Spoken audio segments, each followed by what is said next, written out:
fastabiqul khairat. Fastabiqu itu kata perintah, maka berbuatlah mana yang lebih mana yang tercepat, itu hasil harfiah. Kalau hari ini terjemahnya berlombalah. Fastabiqu dari istabaqa yastabiqu, mujarradnya sabaqa berarti dahulu ya. Fastabiqu, maka ambil bagianlah kamu sesegera mungkin. Untuk apa? Al khairat. Al khairat untuk amal-amal yang baik. Jadi bukan satu amal. Kenapa dipilih khairat bukan salihat? Kalau amilu, innal ladzina amanu wa amilus salihat, sesungguhnya orang yang beriman dan beramal yang soleh. Soleh artinya yang cocok untuk kita, bahkan tidak hanya untuk kita, yang cocok sesuai dengan waktunya, itu disebut soleh. Di jam kerja itu solehnya bekerja, bukan sholat sunat ya. Sepertiga malam terakhir cocoknya, solehnya bangun sepertiga malam, yaitu sholat zikir, bukan amalan zikir pagi petang, nggak nyambung ya. Jadi soleh itu bahasa Arabnya amalan yang sesuai dengan waktu, tempat, dan diri kita. Sedangkan khair itu yang baik-baik, yang engkau pilih. Pilihlah mana yang baik menurutmu dan kejarlah segera. Itu maksudnya al-khairat ya. Lalu surat Ali Imran, surat keluarga Imran ayat 133, apa saja yang disebut khairat, kebaikan? Pertama ya, wasari'u ila maghfiratin. Wasari'u sara'a, jadi musara'ah artinya cepat-cepatan ya. Wasari'u, segeralah engkau, cepatlah engkau, ila maghfiratin ya. Jadi apa yang disebut khairat tadi? Di antaranya maghfirah, amalan yang membuat engkau mendapat ampunan. Anak kecil kalau salah, terus supaya dimaafkan orang tuanya, apa yang dilakukan? Ada kalanya dia bermohon, ada kalanya dia membuat sesuatu yang membuat orang tuanya senang dan menghapus kesalahan dia. Itu namanya maghfirah. Wasari'u ila maghfiratin min rabbikum, segeralah, cepat-cepatlah engkau mencapai ampunan dari Tuhanmu ya. Rabbikum wa jannatin, dan surga. Surga itu Bapak Ibu bahasa Sanskerta, tapi bahasa asli dari jannah artinya kebun, taman-taman, itu jannah. Kenapa? Karena orang Arab itu negerinya tandus, maka diilustrasikan negeri yang tempat Allah memberi nikmat itu negeri yang banyak kebunnya. Kalau orang Indonesia yang kebayang sama dia apa? Padang pasir ya. Kita senangnya padang pasir kan. Coba tahan setengah jam di padang pasir. Kita bayangin juga kalau ada negeri yang ada saljunya, itu bagus. Nanti kalau ada rezeki coba nanti ke negeri yang ada saljunya, 15 menit aja pasti pengen pulang. Itu cuma enak pertama kali dan di foto indah, karena orang di foto nggak merasa dingin, tapi kok yang di dalam foto kedinginan. Itu kita aja ke puncak, dinginnya bukan main ya. Puncak lagi dingin-dinginnya Pak. Saya baru malam tadi ngopi di puncak, itu dinginnya menggigil ya. Kita motoran, Masya Allah, menggigil ya. Akhirnya ngantuk-ngantuk, ada musola baru kita tidur. Bayangin, itu baru puncak itu. Jadi negeri kita ini sudah sangat seimbang sekali, dan orang Arab kalau kesini ya nyebutnya ini surga dunia. Maka kata jannah diterjemahkan jadi surga atau sorga, itu cara ulama terdahulu berdamai dengan pemahaman atau alam bawah sadar orang-orang kita. Orang-orang kita dulu mengartikan sorga pun beda dengan sorga yang dimaksud oleh Hindu Buddha. Ya, ini surga itu kan bahasa mereka, ya, bukan bahasa orang Islam itu surga itu.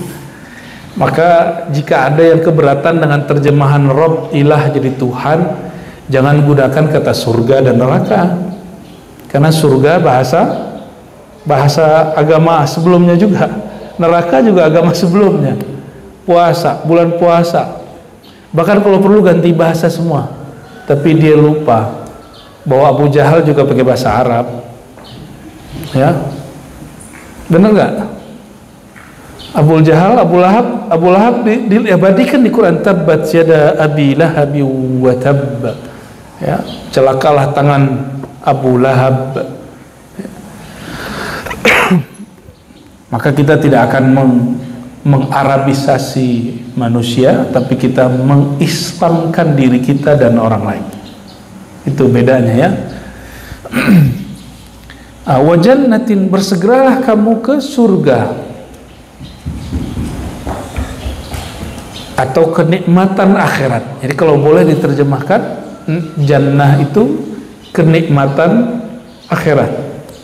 Arduhas samawati wal ard, luasnya tempat nikmat itu seluas langit dan bumi. Uiddatil muttaqin, yang dipersiapkan, dijanjikan untuk orang yang muttaqin, ya. Guru saya menerjemahkan ardu pakai ain itu lebar, arduha itu baru lebarnya bro, katanya. Sedangkan tauluha panjangnya lain lagi. Jadi lebarnya selebar langit dan bumi, tapi kalau panjangnya lebih panjang lagi. Namun ada masyaikh kita yang ahli-ahli rohani menerjemahkan arduha, satu akar kata dengan a'rad, nikmat yang sifatnya tambahan. Arduha, ya, maka nikmat sekedar tambahannya saja itu seluas langit dan bumi. Adapun tauluha la haddalaha, sedangkan panjangnya tidak ada akhirnya. Kenapa? Karena surga itu ada dua, ada surga jannatus syahwah, surga syahwat, surga kawin, makan, main itu di sana. Khamar di sini haram, di sana halal, ya. Apalagi makan apa aja boleh, walahum ma yasha'un, apapun yang mereka mau mereka dapat. Sayyidah Aisyah mainan kuda lalu bersayap.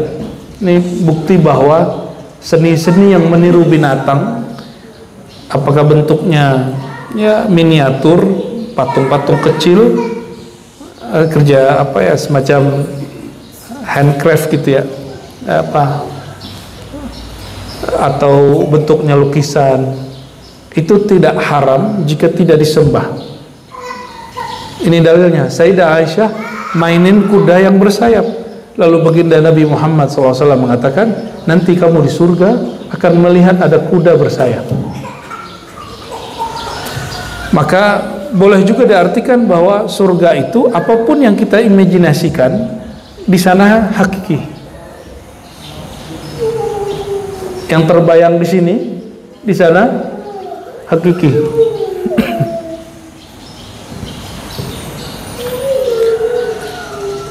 Oleh karena itu Nabi Muhammad SAW menyebut surga itu ada dua jenis, ya. Ya, ada surga yang tidak terbayang oleh pikiran, walam takhtur bibalil bashar, tidak pernah terbayang oleh manusia, tidak pernah lihat mata, ya.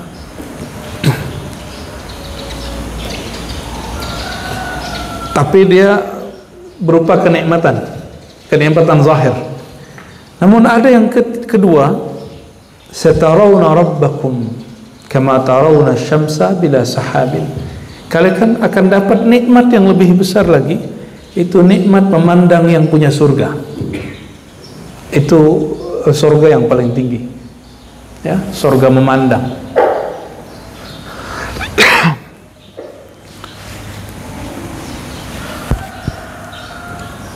Dapat gaji itu nikmat, tapi diundang ke istana itu lebih nikmat lagi. Maka saya punya kiai, dia mengabadikan foto dia dengan Presiden Soeharto, padahal dia pengkritik Soeharto. Yang paling lucu, teman saya mahasiswa bencinya sama Jokowi luar biasa, tapi ketika diundang setelah demo ke istana, itu foto bersalaman dengan Pak Jokowi itu dia simpan dan dijadikan status di WA. Ternyata kalau sudah diundang ke istana lain cerita, ya. Padahal pengkritik Jokowi. Itu baru dunia, ya, baru dunia. Sahabat saya seorang pekerja di, ya, pejabat lah di rumah sakit. Dia pensiun lalu diundang oleh Menteri Kesehatan. Itu senangnya bukan main, cuma diundang oleh menterinya.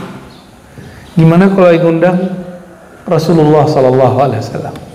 Ya, Rasulullah itu punya surga sendiri.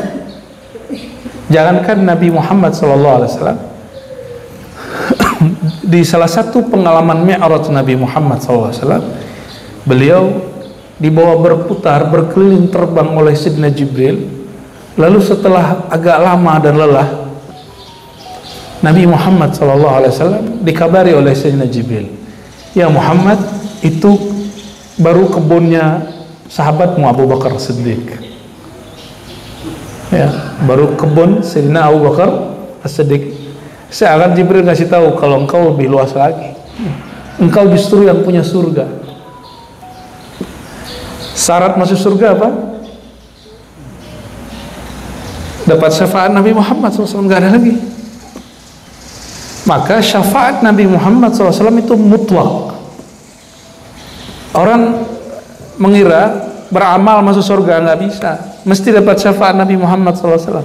Hatta, ya, disebutkan, kamu lan tadkhulal jannah la yadkhulal jannata ahadukum bi amali. Hadis sederhana sering kita dengar. Kamu gak masuk surga dengan amalmu. Gak ada orang masuk surga dengan amalnya sendiri. Kenapa? Kalau bapak saudara ibu semua, kita bisa beramal, bisa sholat, bisa haji umroh, itu siapa yang pertama kali mengajarkan? Orang tua, guru orang tua kita dari siapa? Dari gurunya sampai ke siapa? Baginda Nabi Muhammad sallallahu alaihi wasallam. Maka untuk diterimanya amal kita mesti sesuai dengan yang pertama kali ngajarin itu. Jadi kalau hari ini orang mengatakan nggak usah berguru, langsung aja ke kitab dan sunnah. Loh, kitab dan sunnah itu produk orang berguru. Bisa nggak baca Fatihah Bismillah tanpa guru? Nggak bisa. Anak-anak kita baca Iqra pakai guru. Masa ingin memahami satu ayat Quran nggak berguru, lalu menghina sanad guru-guru ulama-ulama kita yang Ahlus Sunnah wal Jamaah? Itu aneh, bagi saya aneh.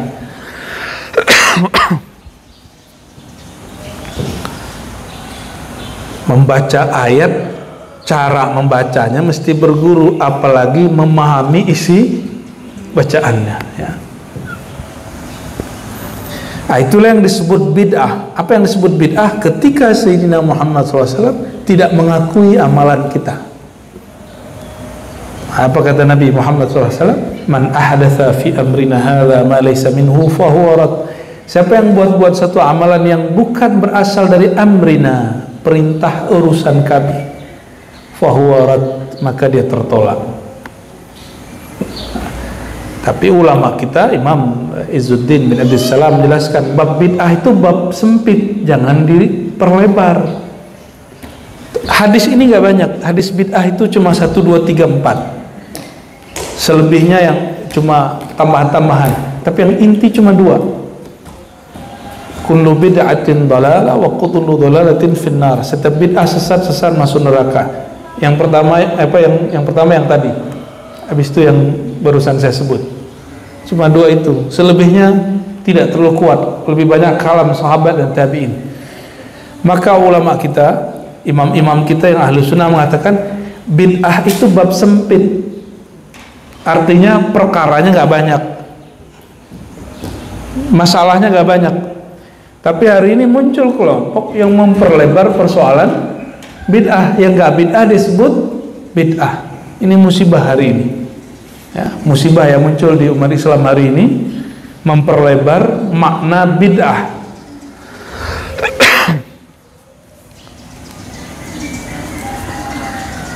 Baik ya. Jadi Bapak Saudara bukan Allah. Nah, kembali ke ayat tadi. Berlomba-lombalah mencari kebaikan, beramal yang baik. Baik ini ada yang mahdhah, ada yang sudah dibatasi oleh baginda Nabi Muhammad SAW, seperti sholat subuh.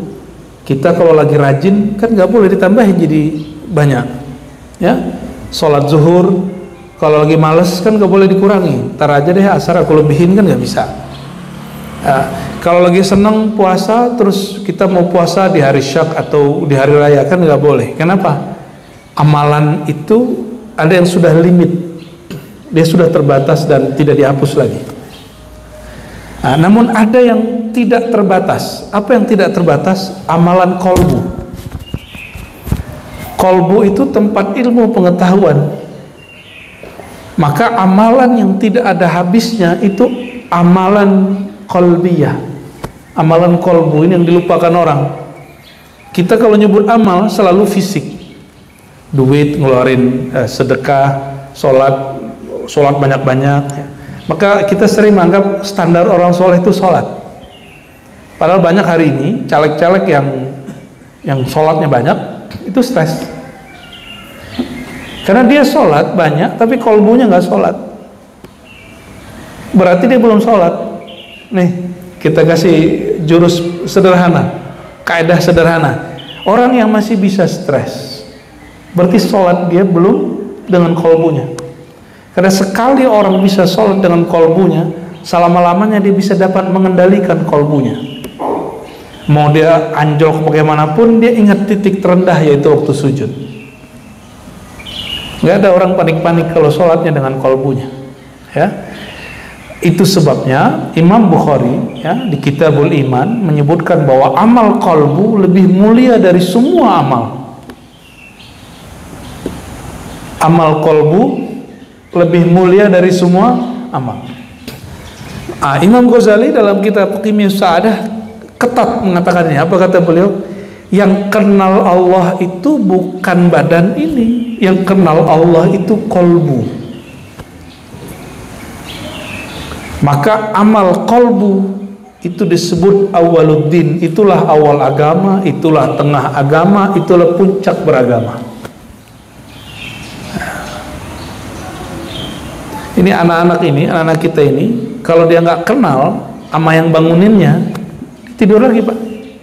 Tapi kalau yang bangunin ustadznya, bangun nggak deh? Bangun deh. Kalau temennya bangunin, ntar aja gitu. Ya. Ini anak-anak nih, ya kita kan pernah nyantri. Kalau yang bangunin teman ya bro. Tapi kalau yang bangunin ustadznya, langsung itu, langsung berdiri. Padahal kita kalau mau bangun kita duduk dulu, kita langsung cepet, conditioningnya cepet. Apalagi kalau yang datang Pak Kiai ini yang datang, langsung semangat tuh ya, kedengeran ya. Pak Kiai di masjid langsung datang semua. Begitu spiritnya. Maka teman saya yang baru bangun pesantren itu, kalau dia jarang di pesantren atau sehari saja tidak di pesantren, dia melihat santrinya loyo, ustadznya juga loyo. Kalau waktu dulu kiai kami meninggal, saudaranya juga seorang kiai di Cirebon, apa katanya? Kiai itu ruhul ma'had, itu spirit ruhnya pesantren. Jika kiainya berpulang, spiritnya padam. Oh, kami menangis mendengar begitu, ya.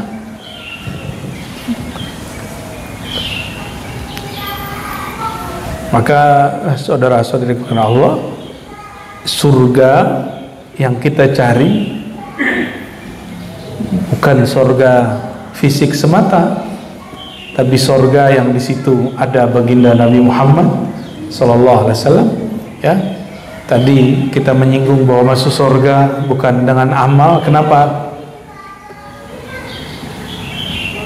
Nabi sendiri itu diberikan surga itu atas nama rahmah, ayyataghammadani Allahu birahmatin. Namun hakikat diri beliau adalah rahmah. Rahmah itu kasih sayang. Atas dasar kasih sayanglah Rasulullah SAW mendaftarkan nama kita masuk ke dalam daftar ahli surga. Jadi sholat tadi saya nggak yakin juga diterima itu. Percaya deh Pak, saya nggak yakin sholat tadi diterima. Itu sebabnya penutup sholat oleh Imam Syafi'i, satu-satunya imam yang mewajibkan dan menjadikan sholawat sebagai rukun sholat. Karena satu sholawat 10 rahmat turun. Harapannya, nah ini sir mazhab Syafi'i. Dan kenapa sampai hari ini saya tidak pernah keluar dari mazhab Syafi'i? Karena di situ dia menggabungkan antara sesuatu yang syariat dengan hakikatnya. Orang kalau tidak sholawat, amalnya nggak diterima. Nah, kalau orang bersolawat, dia dapat kasih sayang Allah, baru amalnya disertakan. Kalau nggak disertakan, ya. Itu sebab juga umroh tanpa atau haji tanpa ziarah itu nggak sempurna, walaupun nggak masuk rukun dan syarat. Karena orang haji umroh itu berkat Nabi Muhammad SAW. Nah, kita masuk ke hadis yang pertama. Bismillahirrahmanirrahim. An Abi Hurairah, dari Sayyidina Abu Hurairah radhiyallahu ta'ala anhu, sahabat yang hanya 3,5 tahun bersama Nabi Muhammad SAW, tapi dia mengejar ketinggalan dia. Maka dia berguru kepada sahabat yang lebih tua dan mendengarkan hadis dari sahabat-sahabat yang lama mendengar Nabi Muhammad SAW. 3,5 tahun dia bersama Nabi Muhammad SAW, tapi hasilnya 5.000 hadis dia pegang. Sedangkan sahabat yang mungkin lebih tua, ada 20 tahun, itu nggak nyampe 5.000 hadis. Bahkan 50 hadis pun sulit kita dapat dari sahabat tersebut. Oleh karenanya Abu Hurairah sangat senang sekali oleh orang-orang tertentu dibully, ya. Dan dipertanyakan, termasuk salah satu kiai yang baru meninggal di Indramayu, ya.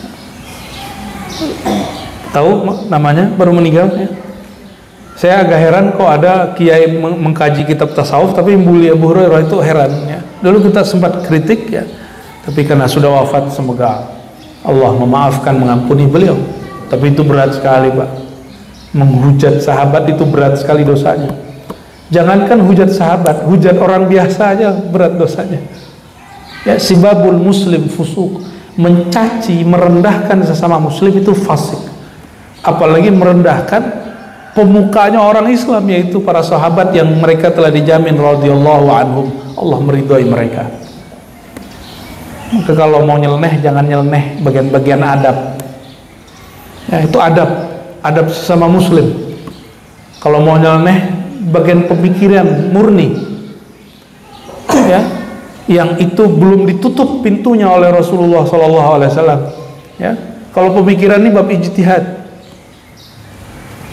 nggak pernah ditutup oleh Rasulullah SAW. Bab ma'rifat nggak pernah ditutup oleh Nabi SAW. Yang pernah ditutup oleh Rasulullah adalah bab syariat, ya. La nabiyya ba'di, nggak ada lagi nabi setelah Nabi Muhammad SAW, nggak ada lagi syariat baru. Nah, dalam syariat Nabi Muhammad SAW mencaci, merendahkan sesama muslim, apalagi orang yang pertama Islam, itu hukumnya Masya Allah, ya. Hukumnya bukan hukum dosa, hukumnya hukum penghinaan. Kalau dosa cuma disiksa-siksa selesai, tapi ini adab. Orang melanggar adab dengan orang bersalah itu beda hukumnya, Pak. Ya, orang menghina, merendahkan sesuatu yang mulia dengan orang bersalah itu beda babnya. Itu sebabnya permusuhan di muka bumi itu lebih banyak persoalan adab. Kalau salah, orang minta maaf selesai. Tapi kalau menghina itu jarang orang minta maaf. Ya. Nah, jadi Bapak Ibu, kalau mau nyeleneh bab ini, di bab apa? Di bab pemikiran yang masih belum ditutup, gak ada masalah, ya. Kalau mau agak beda-beda sama orang, itu bab pemikiran yang gak pernah ditutup. Contoh nih, riba haram, betul nggak? Bank ada nggak di zaman Nabi SAW? Maka berbeda dengan orang lain tentang hukum bank itu boleh. Kenapa? Karena bank tidak pernah ada di zaman Rasulullah SAW. Awal BPJS muncul itu orang haramin BPJS, tapi yang mengharamkan ketika sakit dibuatkan BPJS semua orang, terus dia nggak bayar, dia bersyukur, sujud syukur sama Allah. Lalu dia mengeluarkan, saya mencabut fatwa haram BPJS. Ya, betul nggak?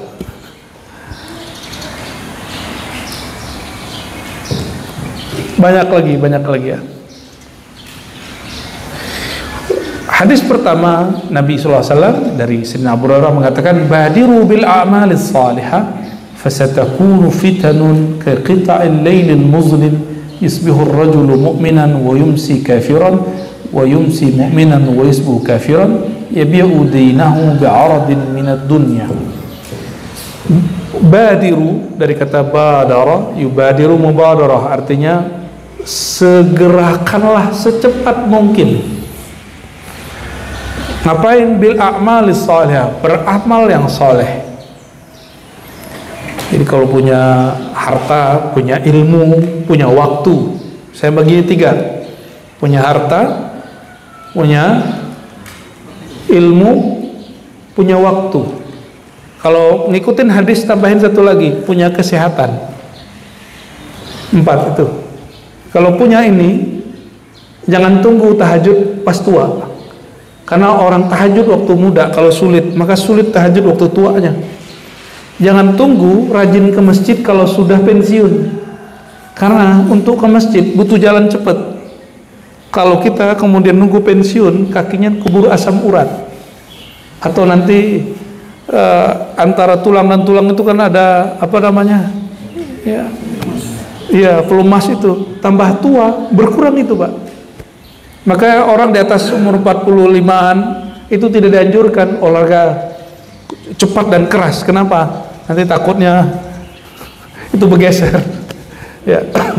Kata instruktur saya dulu ya, kalau kamu boleh nih, ya, kalau saya udah nggak boleh katanya. Kalau dia jalan cepat, kalau saya lari cepat. Ya. Waktu umur kita masih 25-an. Sekarang udah berasa juga Pak, kalau lari 10 menit tuh mulai berasa ya. Tapi alhamdulillah, untung belum sampai umur segitu.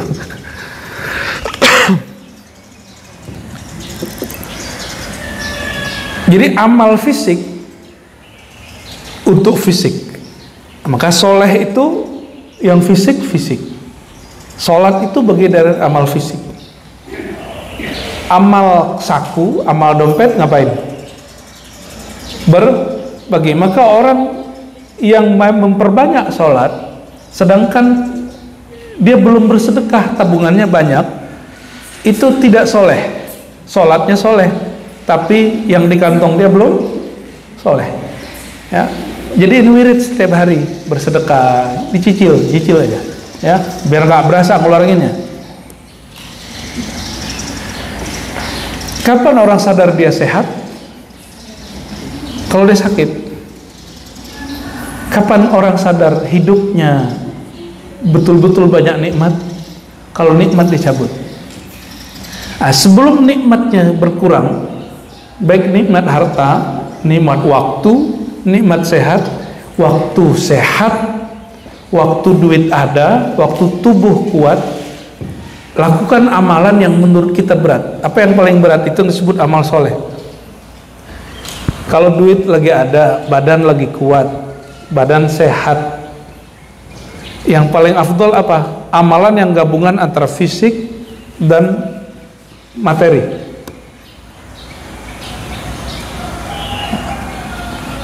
Kalau sudah nggak kuat, terakhir baru amal kolbu. Ya, amal kolbu itu basic dan dia paling terakhir. Itu sebabnya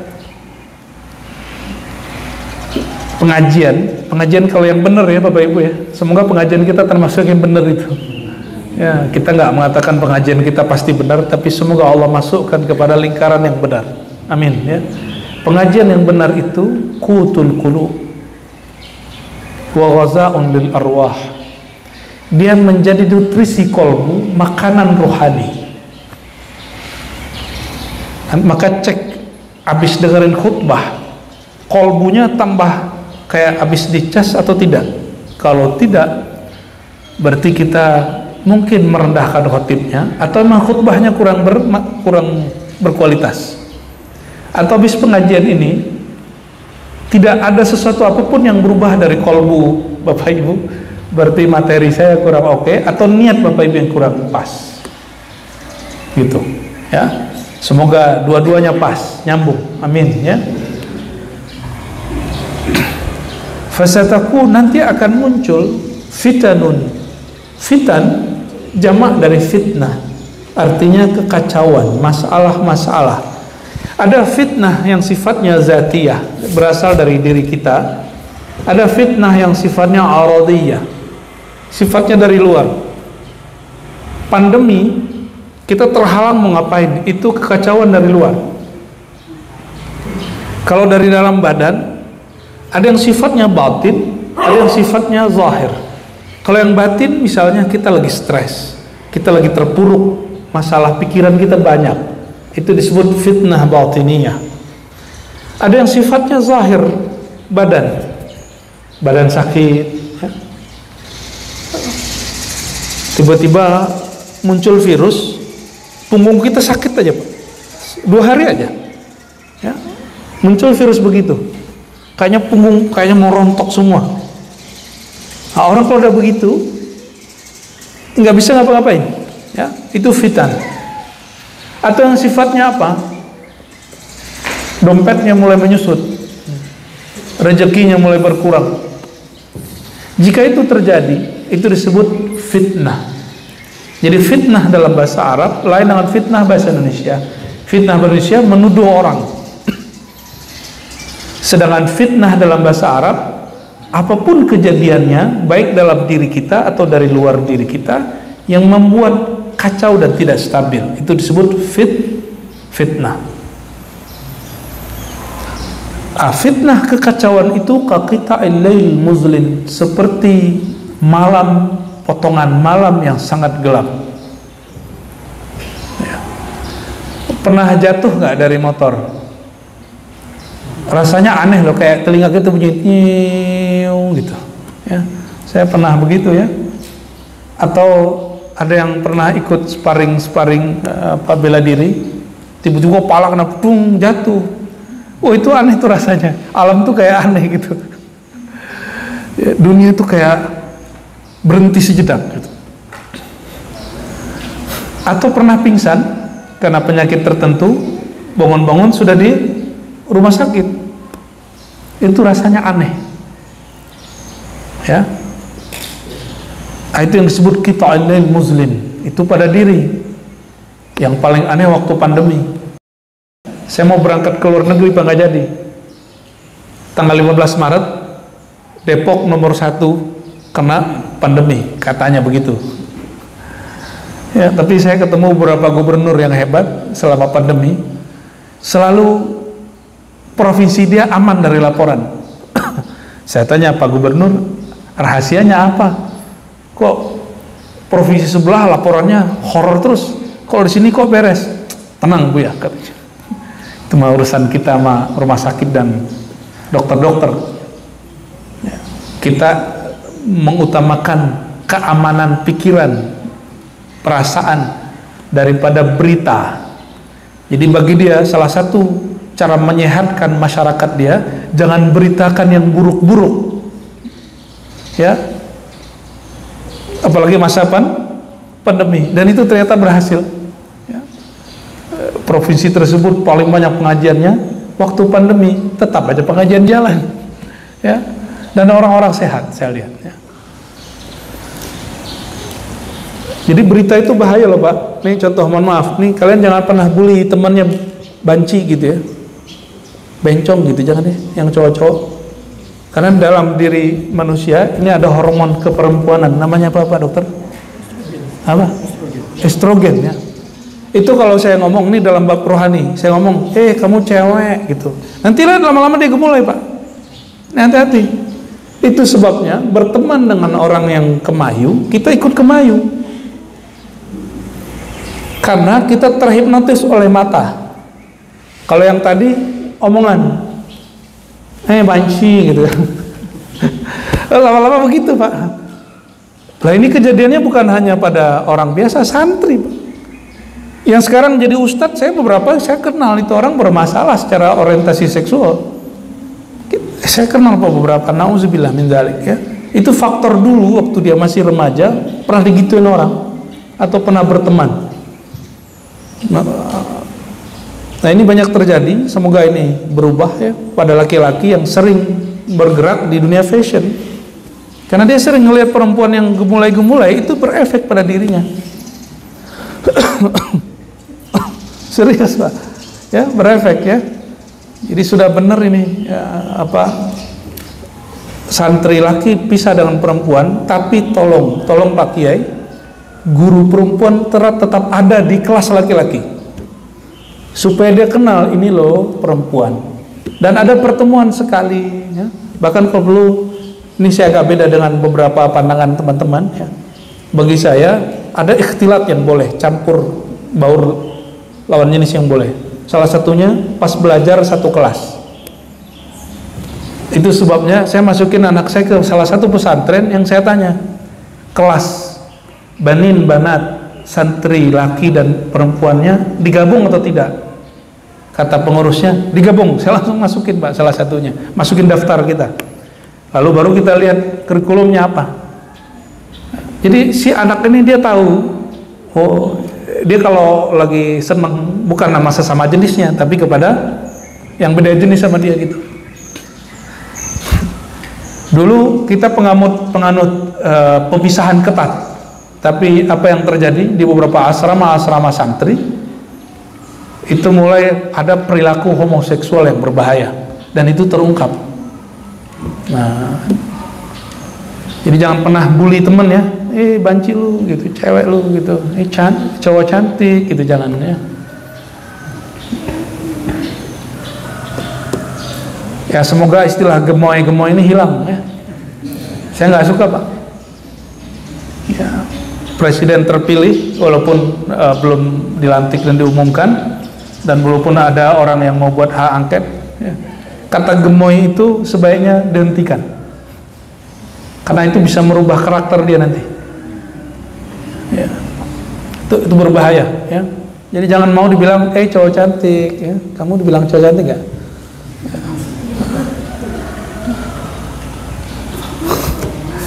Kekuatan kata-kata itu bisa menumbuhkan, nah nanti bisa dicek secara ilmiah, nanti hormon itu muncul Pak. Hormon apa tadi namanya? Saya lebih senang nyebutnya hormon feminis gitu ya, hormon keperempuanan.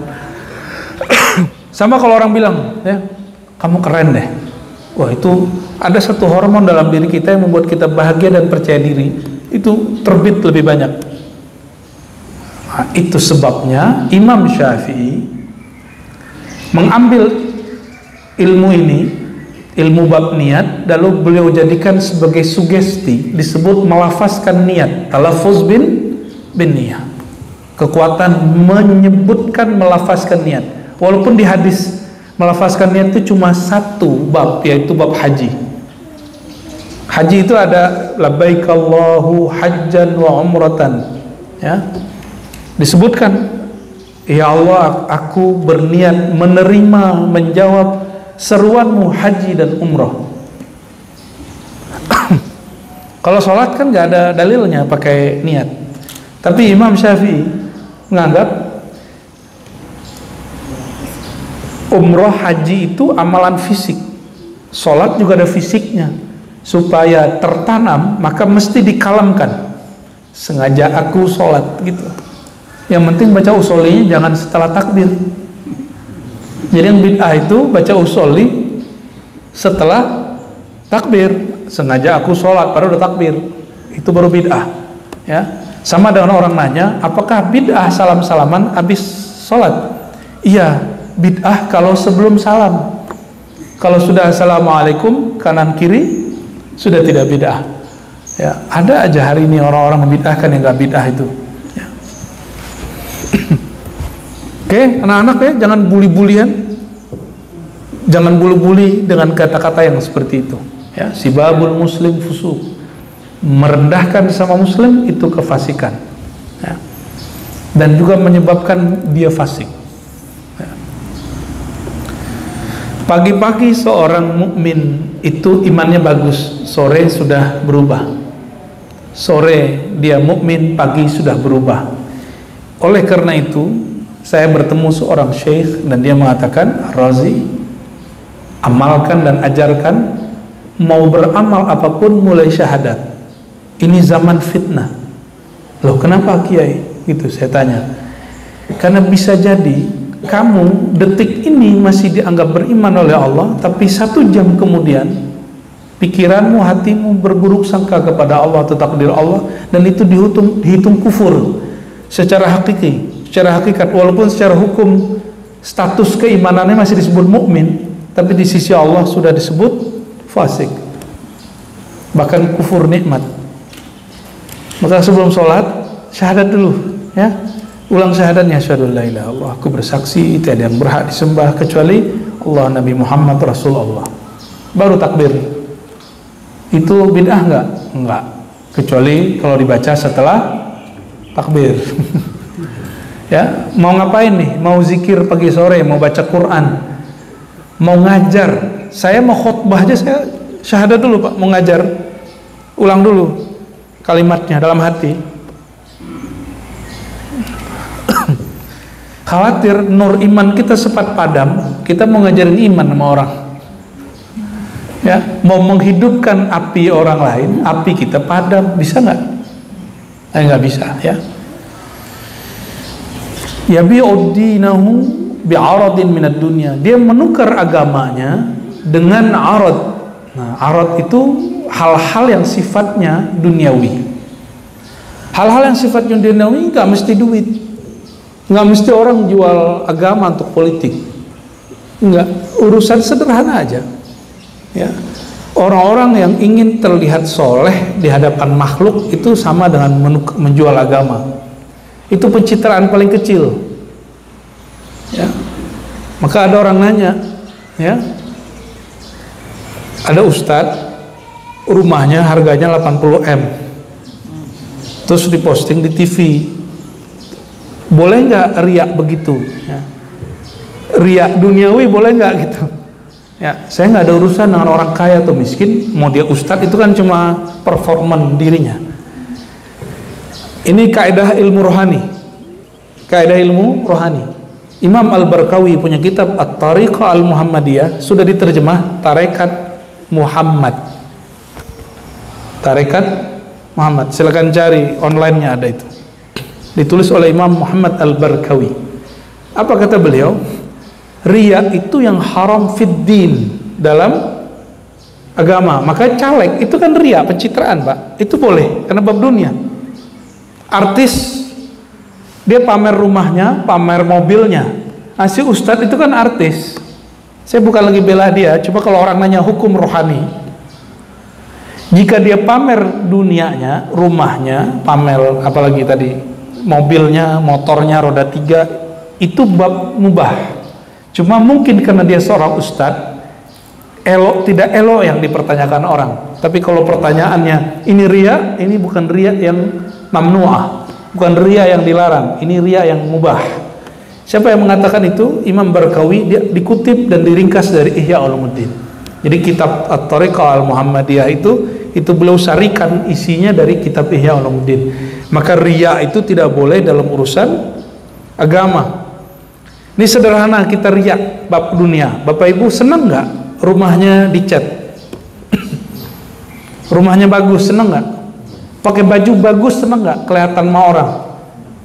Itu riak dunia. Boleh? Boleh. Itu kalau pertanyaan, boleh tidak boleh. Tapi elok nggak? Itu bab hubungannya dengan tradisi, adat, dan norma tertentu, ya. Jadi jangan ikut terpancing, ya, untuk membicarakan keburukan orang. Kita ternyata pelakunya setiap hari. Kita ingin terlihat seperfect di muka orang. Kalau posting di sosial media, di Facebook atau sejenisnya, itu foto yang bagus atau yang jelek? Lah apa bedanya? Jadi sebelum kita komentar terhadap orang, perhatiin dulu diri kita sama nggak? Jangan-jangan kita lebih parah dari orang itu. Yang kecil-kecil aja kita posting. Dan ternyata orang senang sekali, ya, di Facebook, sosial media, Instagram. Orang kalau nggak posting kebahagiaan, orang posting penderitaan untuk mencari perhatiannya. Intinya mencari perhatian sebenarnya. Posting apa aja? Kebahagiaan. Yang kedua apa? Posting penderitaan. Maka salah satu, saya orang filantropi, Pak, ya, bertahun-tahun pernah bekerja di dunia filantropi. Filantropi ini dunia narik sedekah. Makanya belajar dari situ, kita buat yayasan pengajian, pesantren tarekat, ya. Saya nggak berani fundraising lisan, karena setelah belajar ilmu filantropi, masya Allah, ya, cara menggait donatur itu macam-macam. Ada orang yang buka bajunya pas hujan-hujan, ya, terus di pertigaan begini gitu. Ada mak-mak bawa anak kecil, terus sampingnya ada yang main gitar gitu. Itu gaya filantropi. Dan betapa teganya dia bawa anak kecil di panas-panas siang hari.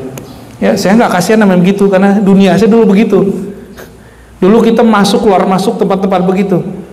Jadi ada orang yang memanfaatkan suatu yang lain, bahkan lebih dari memanfaatkannya, eksploitasi untuk kepentingan materi dia, ya. Dan yang paling kemudian menjadi pantangan kami, jadi dunia filantropi yang sudah dewasa, mereka tidak mau lagi jualan penderitaan, ya. Kan banyak yang jualan penderitaan untuk menggait rezeki, benar nggak? Ya, oleh karenanya saya menentang filantropi norak itu, ya. Karena banyak orang yang memanfaatkan itu, ya. Itu yang kita kemudian besarkan, ya. Kita sempat publish beberapa waktu lalu yang menjual penderitaan salah satu saudara kita di Timur Tengah untuk kepentingan kelompok dia, bahkan saku dia sendiri. Baik, ya. Hadis kedua, dan mungkin ini atau dua hadis lagi lah kita baca pendek, ya. 2 hadis lagi biar ganjil. 3 hadis 2 ayat, jadi 5, ya. Dari Sayyidina Abu Sirwa, ya, Uqbah bin Al-Harith, beliau mengisahkan. Nah, ini sahabat mengisahkan dia pernah sholat di belakang Nabi Muhammad SAW. Ya, saya mencari kiai tua sepuh yang dia pernah ketemu dengan kiai fulan yang umurnya sudah lama sekali, tapi muridnya sekarang masih ada. Ya, satu kali saya ke Cibarusah, Bapak Ibu, itu musim pandemi, ketemu seorang kiai umurnya 119 atau 120, dan dia dulu ngaji di Mekah. 2020 umurnya 119. Berarti dia lahir tahun berapa tuh? 1901. Dan dia ketemu orang yang kalau saya lewat Syekh Fulan, itu jaraknya ke guru yang dia punya guru itu 3 orang. Kalau lihat dia cuma 1 orang. Jadi ya panjang. Kalau lewat dia cuma 1 orang. Dan beliau baru wafat 2022. Ya. Pas umurnya barangkali 120. Nah, sekedar mendengarkan doa hizib lalu ijazah dari beliau, lalu kita tersambung kepada imam-imam lebih pendek daripada guru saya yang biasa. Dan kami merindukan setiap kali ketemu beliau atau datang ke beliau, kalau beliau cerita ngomong ini, waktu saya di Mekah saya ngaji duduk di depan guruku gitu. Itu kita senang sekali karena langsung membayangkan kita di depan gurunya. Nah, Sayyidina Uqbah bin Haris berkisah kepada muridnya, apa kata dia? Sallaitu wara'an Nabi sallallahu alaihi wasallam bil Madinati al-asra fasallama. Suatu kali sholat asar, Nabi jadi imam, aku makmum di belakangnya. Ini murid beliau, Sayyidina Uqbah, itu seakan-akan merasakan dia hadir di belakang Nabi Muhammad SAW. Ini penting berkisah. Nah, ini untuk guru-guru, jangan pelit berkisah. Jangan cuma perintah-perintah, ya. Jangan cuma marah-marah. Tapi berkisahlah. Kisah itu masuk ke alam bawah sadar. Nah, yang Ustadz khutbah, mulailah khutbah dengan satu kisah riwayat hadis. Gak usah panjang-panjang, ya, karena kisah itu lebih gampang diterima daripada orang kemudian marah-marah, ya. Summa qama musri'an fatakhatta riqaban nasi la ba'di hujari nisa'i. Tapi ini lain, biasanya Nabi selesai assalamualaikum, Nabi zikir sejenak lalu ngajak orang ngobrol, nyapa para sahabat. Atau Nabi itu lagi ngabsen, ngeliatin siapa yang nggak hadir gitu, tapi zikir dulu. Maka zikir sejenak ba'da sholat itu sunnah, ya. Langsung berdiri pas assalamualaikum karena nggak suka imamnya ahli bid'ah nih, yang nggak ada Nabi begini nih, justru itu yang bid'ah, karena dia langsung berdiri. Yang sunnah itu dia duduk sejenak, mau diikutin bacaan imam atau dibaca sendiri itu urusan dia sendiri. Kalau saya punya wirid sendiri Pak, saya nggak bisa ngikutin imam, ya. Pada asar saya baca hizib nasr dulu, ya, apa hizib bahar dulu misalnya, lalu zikir 100 saya koleksi imam gampang, lama selesainya. Imam itu mimpin untuk orang yang nggak biasa dipimpin. Nah, ini perkataan Imam Syafi'i, ya. Kenapa dianjurkan imam mengeraskan bacaan supaya yang di belakangnya tidak hafal atau tidak terbiasa mengikuti bacaan si imam. Beda dengan Imam Malik. Imam Malik itu yang sholat di Masjid Nabawi, waktu itu orang alim semua. Maka beliau mengatakan sebaiknya imam mengecilkan suaranya dalam berzikir pada sholat. Apa sebab? Karena setiap makmum punya wirid sendiri. Jadi fatwa itu boleh beda-beda per masa, ya. Sepertinya Indonesia yang cocoknya Imam Syafi'i, ya. Benar nggak? Tiba-tiba Nabi keluar, Nabi masuk ke rumah istri-istrinya. Ternyata Nabi ngambil sesuatu, ada satu bungkus, ya, isinya ternyata emas. Fa kharaja alaihim fara'a annahum qad ajibu min sur'ati. Itu langsung dibagiin kepada fakir miskin. Kenapa? Lagi sholat, terbersit di dalam hati beliau, emas ini mau diapain? Emasnya nanti begini, mengganggu hatinya kepada Allah Subhanahu wa Ta'ala. Yang mengganggu ini ba'da sholat langsung dibagi. Coba ada yang sanggup ngikutin Nabi nggak begini? Ini bab hakikat Pak, ini bukan bab syariat. Jadi hadis ini bab secara syariat. Orang kalau sholat mulai dari takbir, niat, takbir sampai assalamualaikum, urusan pikirannya kemana nggak diurus sama syariat. Yang ngurus itu ilmu thariqah dan ilmu hakikat. Maka sekarang sudah wajib orang belajar thariqah. Kenapa? Karena dari kecil kita cuma belajar cara sholat zahir, tapi kita nggak pernah belajar secara sholat batin. Nabi SAW secara batin terganggu oleh tabungannya satu keping emas, langsung dibagi-bagi, ya. Zakartu syai'an min tibrin indana faqaritu ayyahbisani fa'amartu bikismatihi. Kata Nabi SAW, aku terlintas kepikiran sesuatu lagi sholat, lalu katakan kepada istriku, bagi ini. Gak sanggup kan yang punya tabungan? Gak sanggup kita. Ini bab hakikat. Sedangkan bab syariat, tabungan 2,5% per tahun. Jika sampai nisab, gak sampai nisab juga enggak. Begitu Islam itu rapih, jangan bersedekah kalau nggak sanggup. Sanggupi dulu diri kita baru berbagi, gitu maksudnya. Ada yang sanggup? Kepikiran motornya dibagi.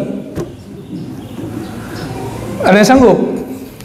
Kepikiran mobilnya disedekahin. Ada yang sanggup? Nggak ada yang sanggup. Makanya wallahu yatawalla bisarair, yang berhukum syariat langsung Allah. Tapi secara syariat kata Nabi Muhammad SAW, ana atawalla bizawahir. Walaupun hadis itu sampai derajat sahih, tapi ulama ahli usul fikih mengatakan ini benar. Aku berhukum syariatku hanya syariat yang zahir-zahir. Ya, lagi ruku nih kelihatan pakai sarung BHS. Ya, wah keren nih gitu. Karena itu Pak, mesti dibagi itu kalau ngikutin hadis ini. Ya, pakai jilbab yang bagus, lagi sholat pakai apa, mukena yang bagus.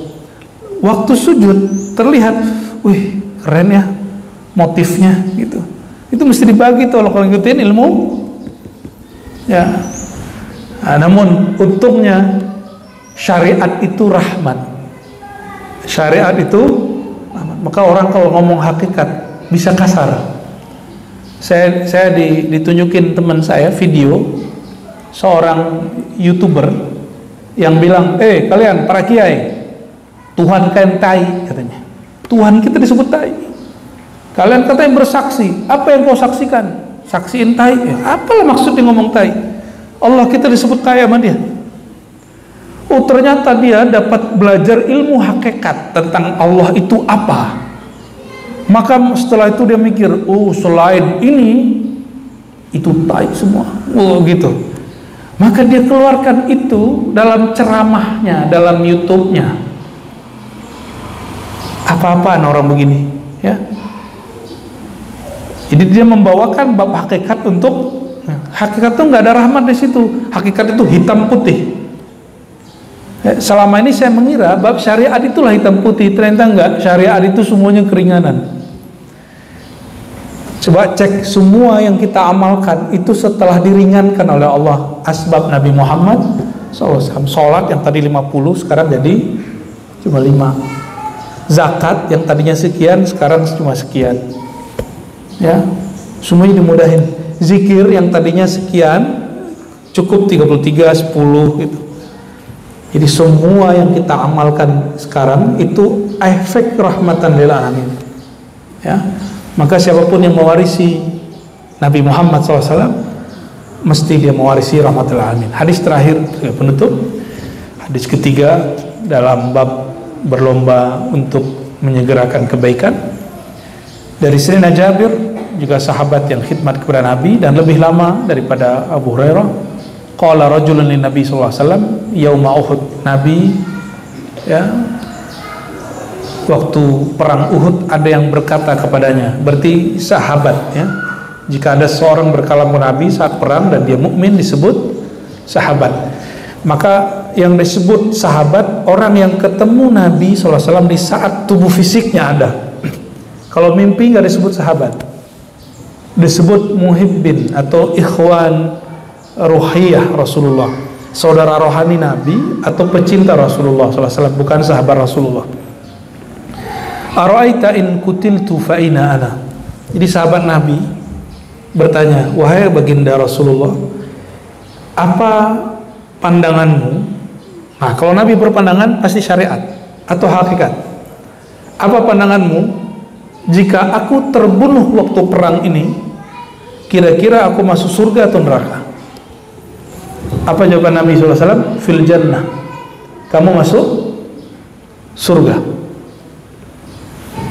Ini orang gak usah nanya-nanya lagi, dia langsung ambil pedangnya, ya. Ternyata orang ini mirip-mirip kayak ilustrasi film kartun anak-anak yang ngomong santai sambil makan, sembari makan terus ngomong, ya. Menurut kamu gimana? Itu ketika dia makanan yang dia sedang makan dia buang, lalu dia ambil pedangnya dan dia langsung ke medan perang, ya. Fa'alqa tamaratin kunna fi yadihi. Dia lagi makan kurma. Itu kurma dia buang, Summa qatala hatta qutila, lalu dia berperang sampai terbunuh.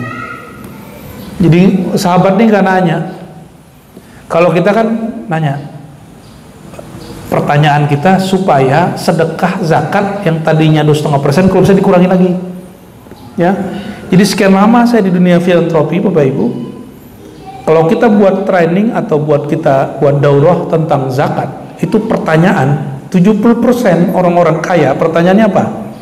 Bagaimana caranya supaya benda-benda objek wajib zakatnya itu tidak kena zakat?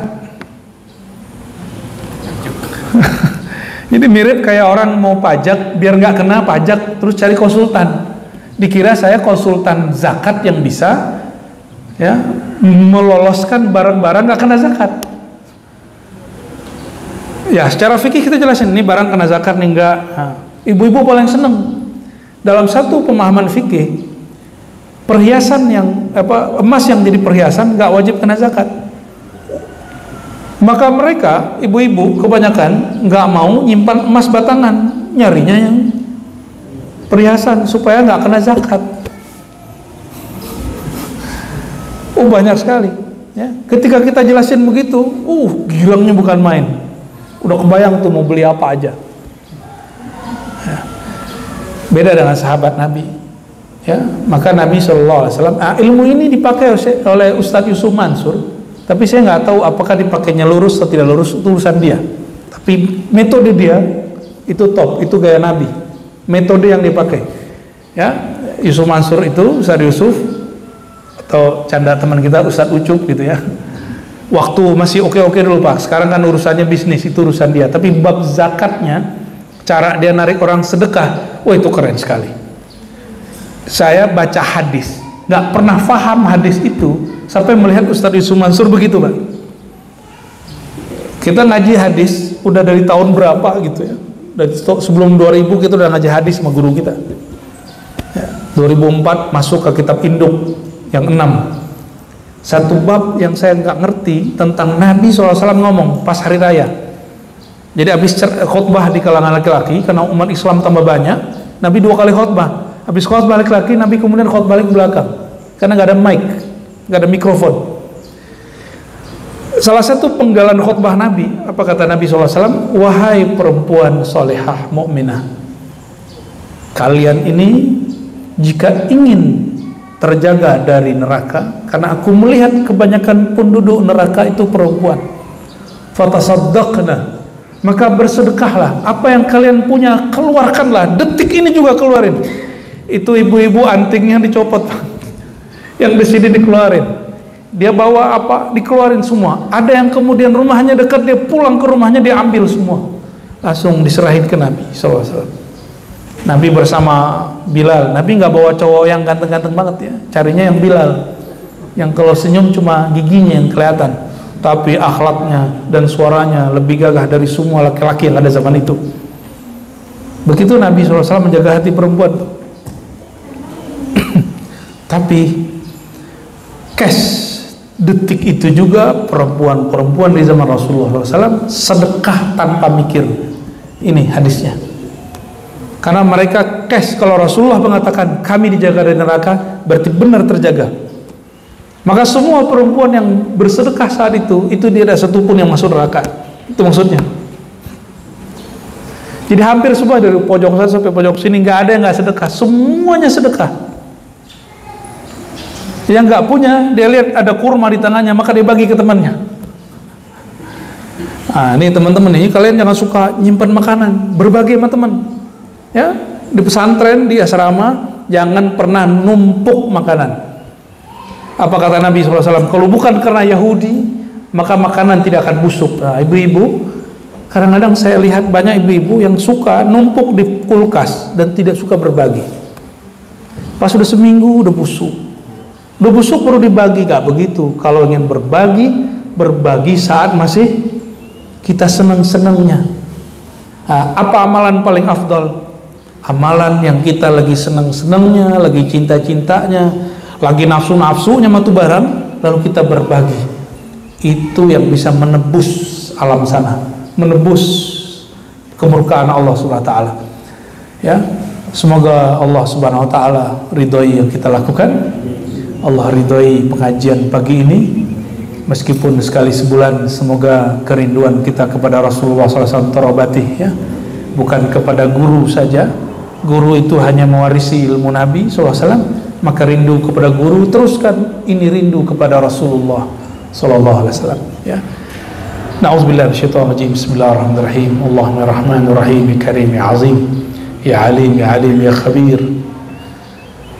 Allahumma ya Allah salli ala Sayyidina Muhammad wa ala ali Sayyidina Muhammad. Ya Allah, sampaikan salawat, salam, rahmat Engkau kepada Nabi Muhammad sallallahu alaihi wasallam. Allahumma ya muqallibal qulub, wahai yang membolak-balik hati kami, tetapkan hati kami ya Allah alal iman wal islam wal ihsan, untuk menyempurnakan keislaman, keimanan dan ihsan kepada Engkau. Allahumma ya muqallibal qulub, tsabbit qulubana ala dinika wa ta'atik. Ya Allah, Engkau maha tahu hati kami berubah-ubah, hati kami tidaklah istiqamah.